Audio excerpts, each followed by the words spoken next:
C'est facile d'aimer Dieu quand tu es pauvre. C'est facile d'aimer Dieu quand tu n'as rien. C'est facile d'aimer Dieu lorsque ton frigo est vide et ton compte en banque est vide et que tu n'es pas honoré, respecté. Pourquoi il n'y a que des pauvres dans les églises la plupart des temps? Où vont ces gens qui sont venus pauvres et qui sont devenus riches? Où sont ces hommes? Où sont-ils? Ils ne sont pas restés humbles dans l'élévation, comme si Dieu avait commis l'erreur de les élever. Frères, lorsqu'on prie pour vous, vous recevez des choses.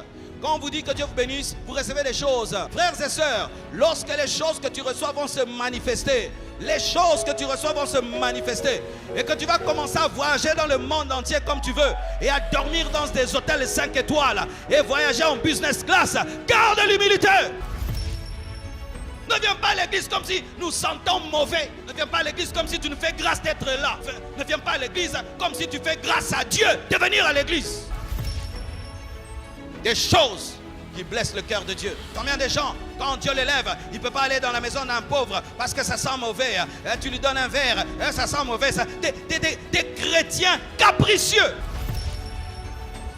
Où je reçois Jésus, je suis à l'aise. Toi, un enfant de Dieu, un serviteur de Dieu, je dois te recevoir, j'ai des maux de tête. Ça, il ne va pas boire. Ça, il ne va pas manger. Ça, il ne va pas boire. Ça, il n'aime pas ça. Ça, il n'aime pas ça. Jésus n'est pas compliqué.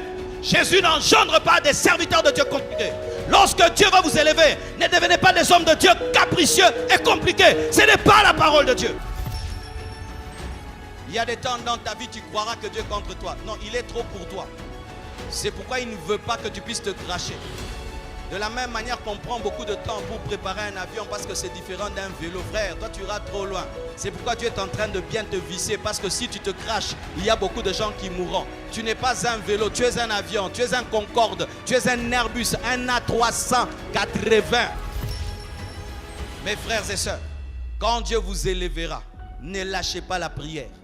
Parce que dans le monde de l'élévation, il y a la magie, il y a l'occultisme. Chacun vient avec son Dieu. Chacun vient avec des dominations sataniques. Tu n'ouvres pas ton bureau sans prier. Tu ne commences pas à signer sans prier. Tu ne montes pas dans ta voiture sans prier. Tu ne quittes pas ta maison sans prier. Tu ne décides pas sans prier. Même si tu es PDG, tu jeûnes. Même si tu es ministre, tu jeûnes. On sait aujourd'hui le ministre ne mange pas. Tu voyages en business class, on te présente la nourriture, tu ne manges pas. Jésus arrive, il trouve des pêcheurs de poissons en train de laver leurs filets parce qu'ils avaient échoué. Il leur dit pas, vous êtes des maudits, vous échouerez. Il leur dit, lancez le filet encore. Alléluia. Voici une autre chose que tu dois avoir dans ta vie. Sois un homme qui redonne de l'espoir, qui redonne du courage. Lorsque les autres sont en train de regarder la muraille qui est détruite, annonce-leur que cette muraille sera reconstruite. Lorsqu'un homme ne croit plus en son futur, dis-lui que Dieu est avec lui. Parle des bienfaits de Dieu. Parle de ton témoignage. Parle des choses qui donnent la paix et qui donnent la joie. Ne sois pas quelqu'un, lorsqu'on te rencontre, on a perdu la joie, on perd la joie. Et toi, quand tu viens, tu enlèves même le peu de joie que tu trouves. Sois un homme qui ne détruit jamais lorsqu'il y a même une petite pierre et qui peut dire au travers de cette pierre, nous pouvons rebâtir la muraille. Alléluia. Sois un homme qui relève, une femme qui redonne espoir, quelqu'un qui donne la joie et qui donne la paix et qui donne des conseils et qui amène le réveil autour de lui. Les gens te rencontrent, ils ne priaient pas, ils commencent à prier. Ils ne craignaient pas Dieu, ils commencent à craindre Dieu. Ils ne louaient pas, ils louent. Ils n'adoraient pas, ils adorent. Ils avaient perdu la foi dans les miracles, ils croient à nouveau aux miracles. Ils ne croyaient plus que Dieu pouvait leur donner de l'argent, tu leur dis que vous êtes riches.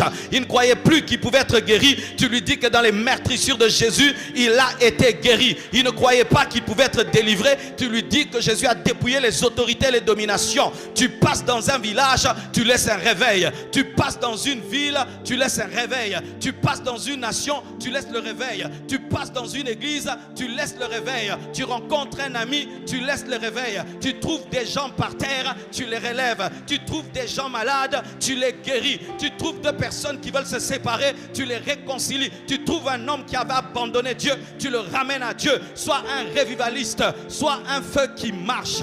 Soit un feu qui marche. Soit un feu qui marche. Soit un feu qui marche.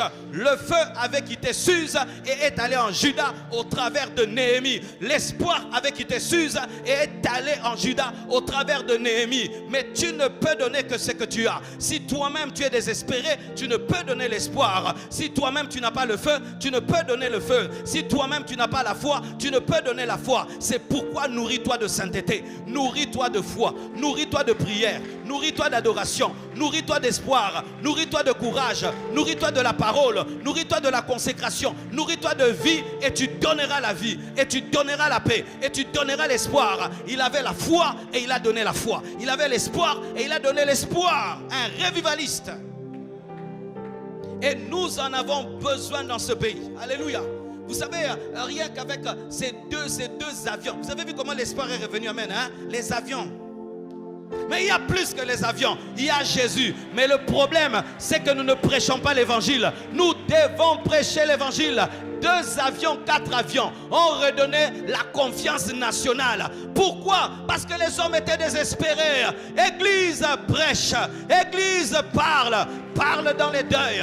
Parle dans les hôpitaux. Parle aux gens découragés. Parle à l'université. Recherche les personnes tristes et donne-leur de la joie. Oh, donne-moi la main. Hein? J'ai engagé dernièrement une fille chez moi à la maison. Et je la regardais, puis Dieu m'a dit, parle là. Et quand je lui parle, elle me parle un bon français. Et je dis, oh, tu as quel âge? Elle me donne son âge. Tu as fait quelles études? Telles études. Tu étudies où? Elle a étudié dans une bonne école ici. Et je dis, mais pourquoi tu ne vas pas à l'université? Oh non, c'est parce que maman, j'ai dit non. Tu ne dois pas renoncer à tes études. Tu ne dois pas renoncer à ta vie. Tu ne dois pas renoncer. C'est-à-dire, je lui ai dit, tu n'es pas appelé à travailler ici éternellement. Tu travailles quelque temps ici. Tu dois dégager d'ici parce que tu es une grande femme. Tu dois aller. Alléluia. Il n'y a pas un lieu, un endroit pour donner l'espoir. Soyez des hommes espoir. Des hommes courage. Des hommes espoir. Des hommes courage. Où tu ne vois pas le monde comme les autres le voient. Mais toi, tu le vois comme Dieu. Lorsque les gens voient la destruction, toi tu vois la restauration. Quand ils voient le désert, toi tu vois un verger. Quand ils voient les ténèbres, toi tu vois la lumière. Lorsqu'ils voient les ruines, toi tu vois les murs. Oh, donne-moi la main, hein? Pendant qu'ils voient les ruines, toi tu vois des murs. On apporte le réveil en fonction de la vision qu'on a. Eux, pendant qu'ils voyaient la destruction, lui il voyait la construction. Lorsqu'il voyait la perdition, lui voyait la restauration. Lorsqu'il voyait les diables, lui voyait Dieu. Lorsqu'il voyait les démons, lui voyait le Saint-Esprit. Ta vision détermine le réveil que tu vas apporter. Certains hommes ne voient que le vide, mais les autres voient les opportunités. Frère, si tu es ici, tu es découragé. Il n'y a pas de quoi te décourager. Tu réussiras, tu t'en sortiras. Je ne connais pas ton problème. Je ne connais pas ta situation. Mais je connais Dieu. Je connais Dieu. Dieu va changer tes ruines en bâtiments, tes ruines en ville. Dieu va changer ta vie. Frère, Dieu va changer ta vie. Qu'importe ta famille, qu'importe le pays, qu'importe 1000 fois où tu es échoué ou 10 000 fois. Je m'en fous. Qu'importe la situation de tes ruines, si c'est brûlé, si c'est détruit, si c'est un char qui est passé par là, ou le feu, je m'en fous. Dieu m'a dit que Dieu va bâtir ta vie. Si Dieu n'avait plus de projet dans ta vie, il allait te tuer. Mais comme tu es vivant, donc Dieu a des choses à faire dans ta vie. Comme tu es vivant, donc Dieu a des choses à faire dans ta vie. Tu as échoué, tout le monde a échoué un jour. Tu es tombé, tout le monde un jour est tombé. Tu es malade, tout le monde un jour est tombé malade. Mais moi je déclare que tu vas guérir. Tu vas sortir de cette situation. Ne regarde pas la muraille, mais regarde à la puissance de Dieu qui a permis à Néhémie de quitter Babylone avec la permission du roi. Et ici il y a plus que Néhémie. Il y a Jésus-Christ dans Nazareth qui a quitté le ciel pour la terre avec la permission du roi, avec l'autorité du roi. Il a dit tout pouvoir m'a été donné au ciel et sur la terre. Au ciel et sur la terre. Il y a plus que Néhémie. Il y a plus que Néhémie. Il y a plus que Néhémie. Il y a plus que Néhémie. Relève-toi, relève-toi, relève-toi. Relève-toi. Ose faire ce que tu ne faisais plus. Reprends tes affaires. Reprends tes études. Reprends tes projets. Reprends tes prières. Reprends tes jeûnes. Reprends ton assurance. Reprends ta détermination. Reprends. Oh, donne-moi la main. Ah, tu as compris que j'étais venu te prêcher, hein? Ah, je suis venu prêcher. Mes frères et sœurs, à quoi bon pleurer sur les ruines? On ne rebâtit pas avec les larmes, on rebâtit avec les briques. À quoi pleurer? Tu as déjà pleuré, ça a changé ta vie? Tu t'es inquiété, ça a changé ta vie? Prends maintenant les pioches, prends maintenant les scies, prends maintenant les bêches, prends maintenant ce que tu connais ton potentiel sous l'onction du Saint-Esprit et rebâtir, et rebâtir, et rebâtir. Tu as assez pleuré, mais tu as oublié que tu étais intelligent. Tu as assez pleuré, mais tu as oublié que tu avais l'onction. Tu as assez pleuré, tu as oublié que tu avais les dons de Dieu. Mets de côté ta tristesse et relève-toi. Je suis venu comme un revivaliste pour dire à un homme qu'il est temps d'arrêter de pleurer. Oh, gloire à Dieu.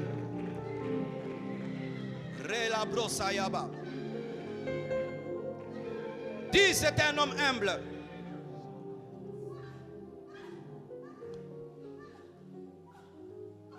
Je veux te parler d'une manière prophétique.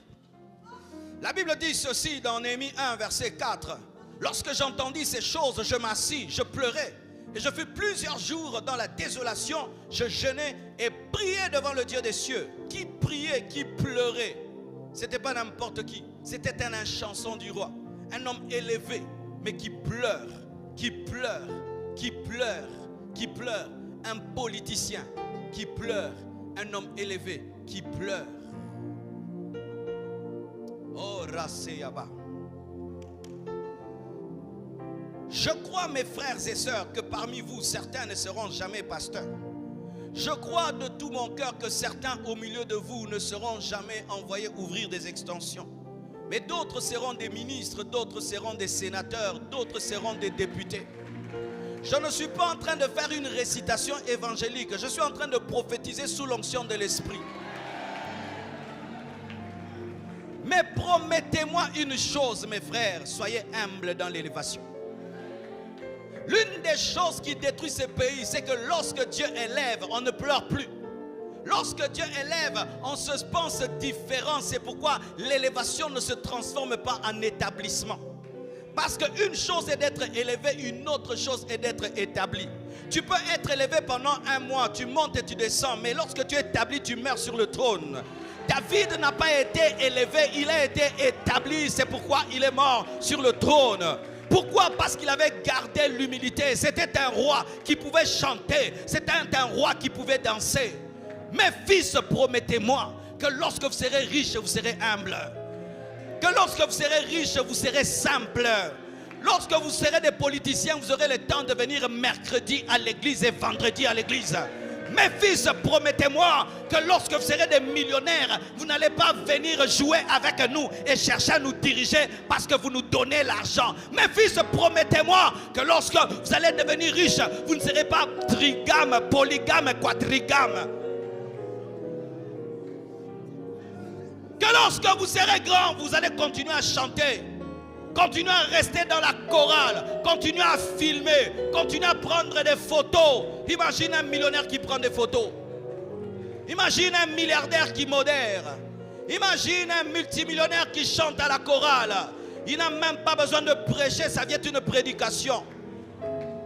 Et aujourd'hui, il suffit seulement que Dieu t'élève un peu, tu ne viens plus à l'église. Des petites élévations de $1000. Des petites élévations d'avoir des catchs. Dieu te donne une moto, tu ne viens plus à l'église. Dieu te donne un petit salaire de $1000, tu ne viens plus à l'église. Dieu te donne une petite voiture et maintenant tu commences à venir en retard et tu dis qu'il fait chaud. Il faut qu'on te mette une climatisation à côté de ta tête. Bouzoba Penza. Néhémie était élevé mais il pouvait pleurer. Et lorsque vous lisez la suite de l'histoire, Il pouvait veiller avec les autres, tenir les armes avec les autres, travailler avec les autres. Mes frères et sœurs, être élevé est un test.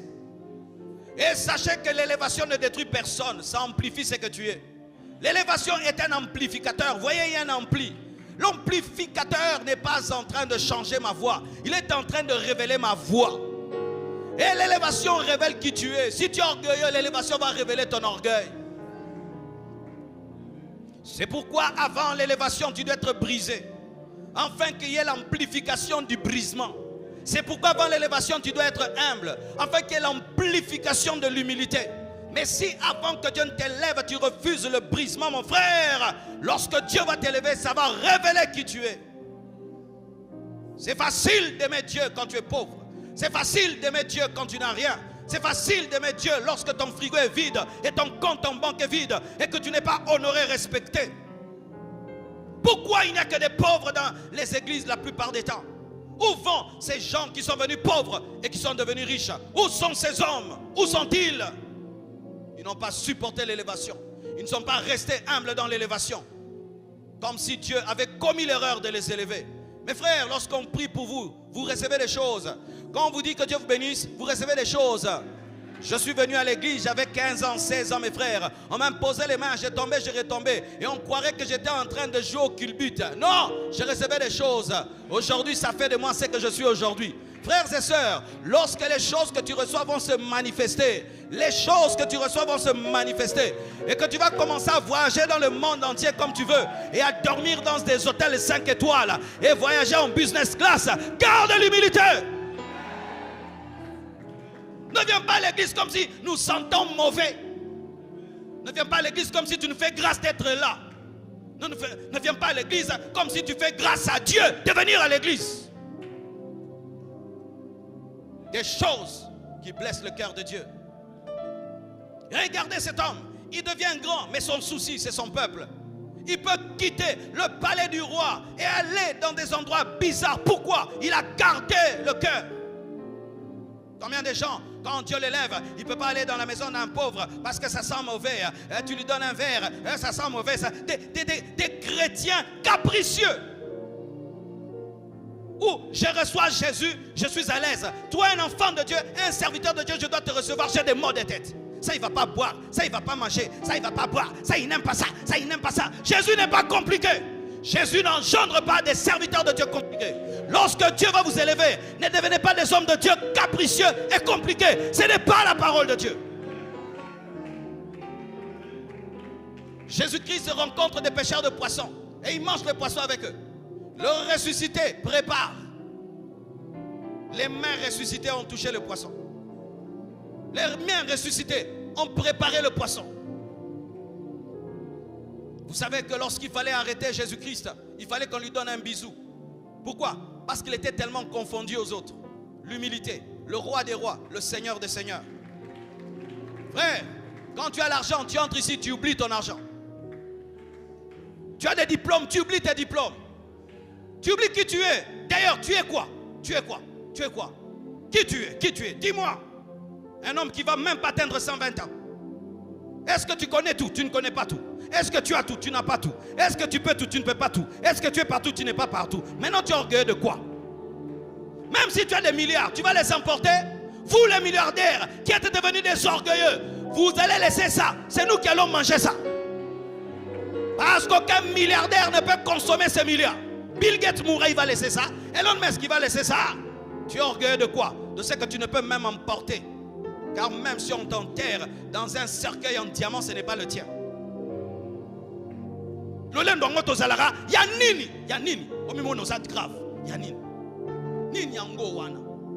savez que Dieu nous a humiliés. Même si tu deviens milliardaire, ta peau ne va pas briller. Ça ne va pas briller comme le diamant. Hein? Des fois, je regarde Bill Gates, je le regarde, les milliardaires, mais tu vois vraiment, il est en train de vieillir. Tu sens que les milliards n'empêchent pas les rides. Hein, vous le voyez, non? Même son dos s'est courbé, non? N'est-ce pas? Même qu'il est milliardaire, mais il commence à regarder en bas. Une fois, on fait une émission, je vois vraiment qu'il marche maintenant comme ça. Les milliards n'empêchent pas le vieillissement. La puissance de Dieu est au-dessus de tout. Dis à 5 personnes, sois humble, frère. Sois humble déjà maintenant. Sois humble déjà maintenant. Sois humble déjà maintenant. Sois humble déjà maintenant. Déjà maintenant. Déjà maintenant. Donne-moi la main, je vais parler. Donne-moi la main que je vais te parler. Dieu a plusieurs manières pour nous rendre humbles. Il te rend humble par la révélation de la parole. Il te rend humble par la révélation de toi-même. Il te rend humble par la lumière de Dieu qui vient vers tes ténèbres. Il te rend humble aussi par des personnes orgueilleuses. Il te rend humble par des personnes avec un mauvais caractère. Il te brise au travers d'autres pierres qui sont dans la gibecière afin de te donner la forme. C'est pourquoi arrêtez de fuir les départements. Reste dans ton département. Avec ton président bizarre, c'est lui ton brisement. C'est lui qui va t'apprendre à ne pas répondre même si tu as de quoi dire. Alléluia. Car plus Dieu t'utiliseras, plus Dieu te brisera. Plus Dieu te fera monter, plus il te fera descendre. Frère, toi qui dis que tu as une grande destinée, attends-toi à descendre très bas. Car chaque fois qu'on veut construire un gratte-ciel, on fait quoi? On descend très bas. Et laisse Dieu t'amener très bas. À moins que tu sois une maison à un étage. À peine toi Dieu t'a fini. À peine Dieu t'a fini. Tu étais une maison à un étage. Mais quand tu sens brisement, formation, brisement, gratte-ciel. Il y a des temps dans ta vie tu croiras que Dieu est contre toi. Non, il est trop pour toi. C'est pourquoi il ne veut pas que tu puisses te cracher.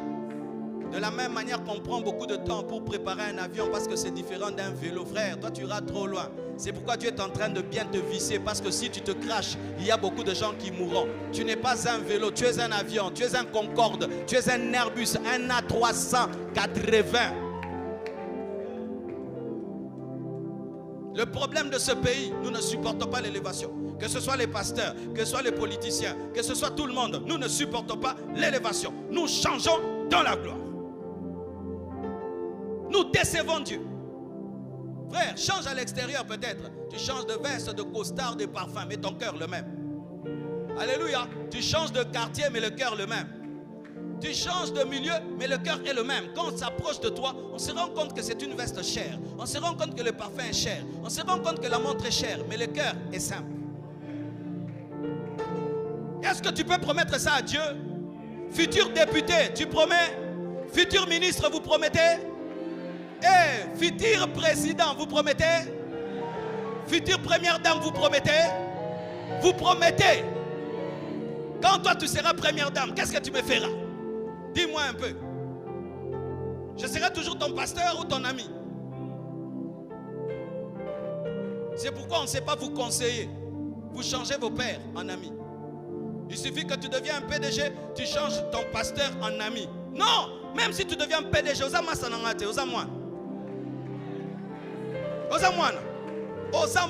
et moi je ne donne pas le droit aux fidèles de me tutoyer. Moi on ne me tutoie pas. Oh pasteur, tu sais, vous savez, tu me vous vois, même à Lingala, beau. Oh pasteur Oyebite, pasteur Boyebi. Donne-moi la main, hein. Que Dieu vous donne l'humilité, que Dieu vous donne l'humilité, que Dieu vous donne l'humilité, que Dieu vous donne l'humilité, que Dieu vous donne l'humilité et que Dieu vous donne l'établissement. Néhémie, un grand homme, mais humble. Et des fois tu es orgueilleux devant des gens qui ont plus que toi. C'est parce qu'eux n'ont pas révélé qui ils sont. Ce n'est pas parce que tu es debout que celui qui est assis est moins grand que toi. Lui n'est pas encore debout. Quand tu te lèves, tu peux croire que tu es plus grand de taille. Mais il y a quelqu'un qui n'est pas encore debout. Lui, il est plus grand de taille que toi. Et quand tu dis que tu es 1m80, lui, il a 2 mètres, mais il est assis. Il y a des gens qui ont plus que toi qui sont simples. Il y a des gens qui sont plus humbles, qui sont plus bénis que toi. Et ils sont humbles. C'est pourquoi un secret que je vous donne, fréquentez des hommes qui ont beaucoup, mais qui sont comme s'ils n'ont rien. Et si tu n'en as pas autour de toi, prends des modèles ailleurs. Ça te permettra de conserver ce que Dieu te donne. Parce que des fois, nous pensons que non, je deviens trop humble. Mais regarde quelqu'un qui est plus humble que toi. Il y a quelqu'un qui me brise dans le ministère, il s'appelle Adeboyi, le pasteur qui est la plus grande église du monde. Ce pasteur-là, chaque fois que je le regarde, je deviens humble. Je dois devenir humble. Pourquoi? Parce que cette église, c'est sa chorale. Toute l'église Compassion, c'est sa chorale. Mais il faut voir l'humilité qu'il dégage. Maintenant, comment je peux être orgueilleux à côté d'un tel homme? Mais ton problème, c'est que tu fréquentes des orgueilleux. Et tu fréquentes des gens qui ne font que t'encenser et qui ne te brisent pas. C'est pourquoi tu arrives vite. Mais si tu fréquentes des gens qui n'arrivent jamais, tu n'arriveras jamais. Je sens que Dieu parle ce soir. Et Dieu nous parle à nous tous. Alléluia. Même nous en tant que communauté, mes frères, d'ici là on va finir ce temple. Vous savez qu'on va le finir. Alors n'ayez pas l'orgueil du temple. Soyons fiers que de Jésus. Le temple restera au jour de l'enlèvement. Vous savez que l'Antichrist va récupérer les temples, vous savez. Après l'enlèvement, les temples seront acquis. Mais oui, c'est la vérité. Notre fierté, c'est Jésus. Notre fierté, c'est la parole. Nous construisons un temple parce qu'il faut prier dans de bonnes conditions. Mais notre fierté, c'est Jésus. C'est Jésus. Alléluia. Lorsque l'église a comme fierté le temple, l'église tombe dans l'orgueil. Et il y a beaucoup d'églises qui ont l'orgueil du temple. Mais les temples, ce sont des pierres. Ce sont des pierres. Tu finis un temple et puis tu es orgueilleux. Oh! C'est toi le vrai temple. Tu as des défauts. Tu dois te battre pour ce temple qui sera enlevé. Parce que le temple que tu construis ne sera pas enlevé. On le finira. Mais n'ayez aucun complexe de supériorité par rapport aux autres églises. J'ai reçu une fois dans notre église à Lemba, lorsqu'on priait sous les bâches HCR bleues, un frère d'une église construite, il est venu un dimanche. Mes frères, il ne priait pas. Il regardait seulement nos bâches. Il regardait nos tam-tams. Mais l'onction était là, dans son église construite. Il n'y avait pas d'onction. J'allais des fois dans son église. Mais ils viennent dans une église avec des HCR, des bâches, mais les guérisons, les miracles, ils ne pouvaient pas être concentrés. Pourquoi? Il n'y a pas d'étole, il n'y a pas de ciment. Ah bon? Jésus nous a laissé un temple. Que ta fierté ne soit que Jésus. Que ta fierté ne soit que Jésus. Parce que tu peux tout perdre, mais tu ne perdras jamais Jésus. Tu peux perdre le travail, tu peux perdre ton compte en banque, tu peux perdre tout, mais tu ne perdras jamais Jésus. Hey. C'était un homme occupé qui avait le temps de prier. Néhémie. On lui annonce la situation de Jérusalem. Il pleure, il jeûne. Et regardez, lorsque même le roi lui pose la question, il dit je priais. C'était un homme qui priait même dans la conversation. C'est écrit, n'est-ce pas? C'est-à-dire le roi lui pose la question, lui-même dit je priais. C'est-à-dire il savait que cette question est dangereuse. Et pendant qu'il cause aussi. Il n'était pas dans le Nouveau Testament. Il est dans l'Ancienne Alliance, mais il opère comme s'il parle en langue. Mais toi tu as le parler en langue. Entre deux lignes tu peux mais tu ne le fais pas. Mes frères et sœurs, quand Dieu vous élèvera, ne lâchez pas la prière. Parce que dans le monde de l'élévation, il y a la magie, il y a l'occultisme. Chacun vient avec son Dieu. Chacun vient avec des dominations sataniques.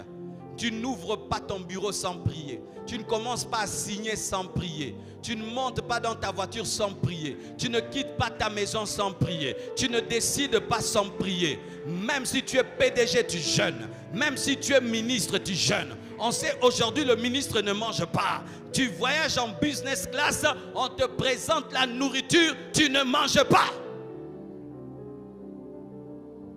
Mes frères, soyez des hommes de prière.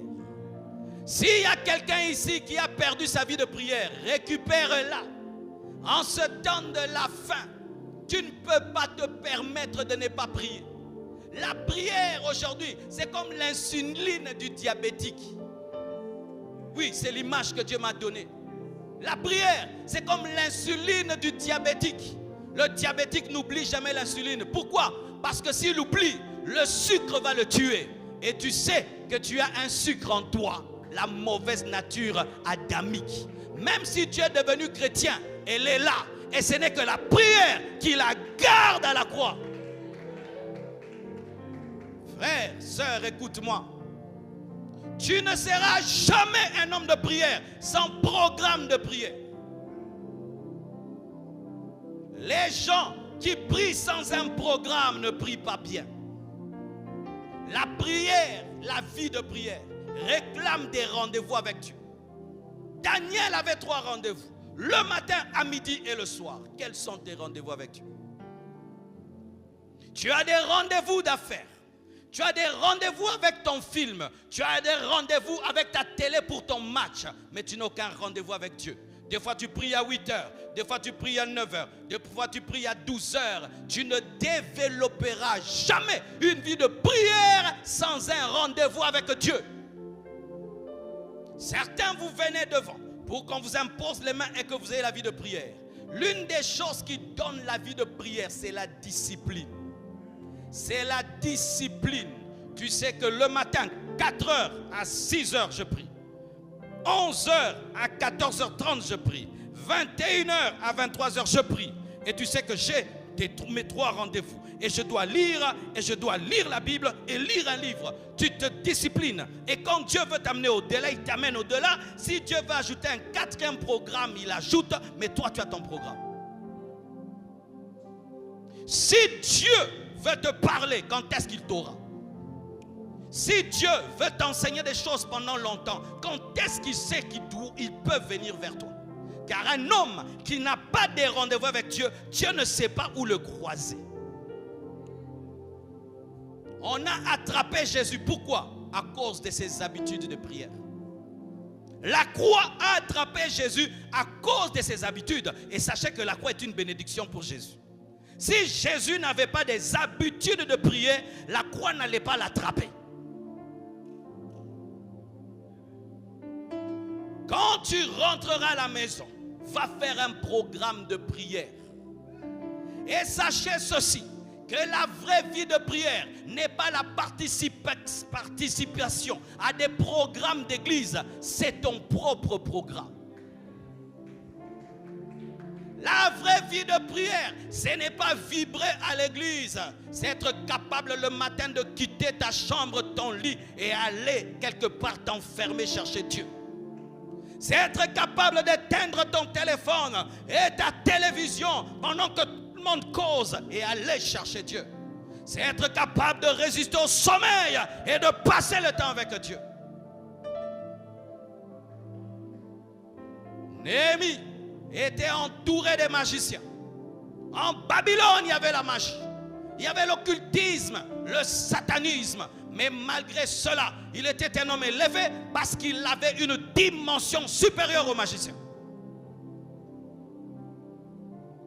Frères et sœurs, l'onction c'est l'huile. Et l'huile pour préparer les beignets, les poissons, la viande a besoin d'être chauffée. Et lorsque tu as l'onction, tu dois prier pour que ton onction chauffe et puisse impacter. Tout chrétien est roi. Car sans onction, personne ne serait un chrétien. Mais si tu es un chrétien et tu ne pries pas, l'huile que tu as ne va pas brûler les démons, ne va pas impacter ta génération, ne va pas ouvrir des portes. Et un homme de prière n'a pas besoin de sentir l'envie de prier pour prier. Je n'ai pas besoin de sentir le besoin de dormir pour dormir. Je dois dormir parce que je dois être fort. Fléchissez vos genoux à la maison. Levez vos mains à la maison. Invoquez Dieu de manière régulière. Et j'ai encore découvert que pour être concentré dans la prière, il faut avoir l'habitude de prier au même endroit. Je ne dis pas que Dieu est dans un lieu, mais j'ai remarqué que l'homme se concentre lorsqu'il prie au même lieu. C'est pourquoi même quand tu viens à l'église, tu aimes toujours ta place là, n'est-ce pas? Ce n'est pas que Dieu est plus là, mais c'est là où tu es à l'aise, n'est-ce pas? Et tu aimes toujours être là. Il en est de même.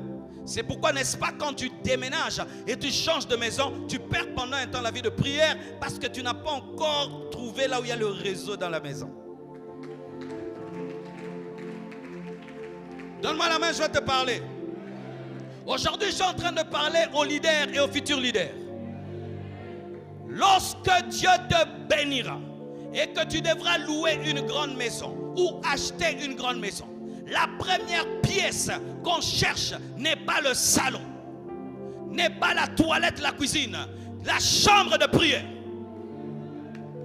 J'aimerais vous dire que ma vie a commencé à changer et mon ministère a commencé à changer lorsque j'avais une pièce où je pouvais fuir ma femme, mes enfants, mes amis et m'enfermer. Pourquoi? Pour développer l'intimité avec la parole et avec le Saint-Esprit, tu as besoin de silence. Et dommage, des enfants de Dieu qui choisissent les maisons sur base que du salon. Il y a un beau salon, oui. Il y a une belle cuisine, oui. Mais où vas-tu prier? Où vas-tu prier? Et si Dieu te donne les moyens, construis un endroit où tu fuis les gens. Ce n'est pas que tu es dans ce lieu-là, mais tu as besoin de silence et de concentration. Il y a un homme de Dieu. Il priait beaucoup dans le silence et Dieu l'utilisait puissamment. Et puis sa famille a déménagé. Ils sont allés habiter une petite maison. Tout le monde était dans le salon. Il y avait du bruit. Et tu sais ce qu'il faisait.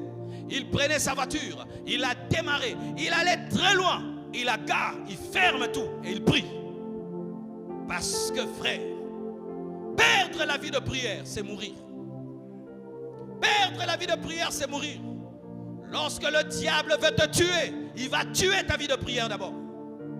Lorsque le diable veut te tuer, il va t'arracher tes moments de prière. Lorsque le diable voudra te tuer, il va déstabiliser tes rendez-vous avec Dieu. Parce qu'il sait que c'est là que tu es nourri. Il sait que c'est là que tu reçois l'insuline spirituelle. Il sait que c'est là que Dieu te fortifie et te parle. Vous tous qui avez remplacé vos moments de prière par des films, par la télé, par l'internet, remettez Dieu à sa place. 5 heures du temps au téléphone et Pesayonini. 5 heures du temps sur internet, ça t'a donné quoi? Au point même aujourd'hui qu'il y a des applications sur nos téléphones qui nous disent le temps que nous passons au téléphone. Ton propre téléphone t'accuse 8 heures du temps.